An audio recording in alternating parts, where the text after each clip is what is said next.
Welcome to Penrose Learning, where we make understanding easy. In this video, I will explain how to fix Nissan Rogue door handles. First, let's gather our tools.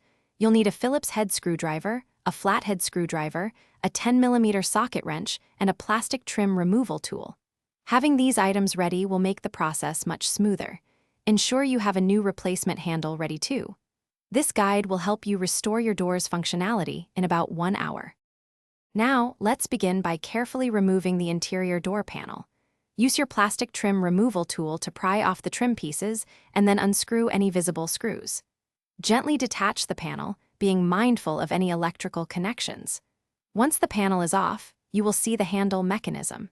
Disconnect the 2 linkage rods and any electrical wiring, then unscrew the 2 10mm bolts securing the old handle.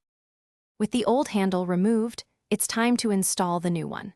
Carefully position the new handle into its opening and secure it with the 2 10mm mounting bolts. Ensure they are snug but do not over-tighten.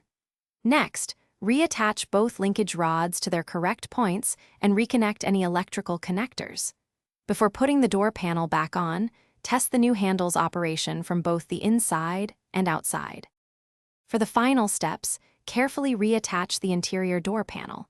Make sure all clips align properly and reinsert any screws you removed earlier. Give the door a good push to ensure it's securely fastened. Perform a final check of the handle's operation from both the interior and exterior. For added longevity, consider applying a small amount of silicone lubricant to the moving parts of the new handle.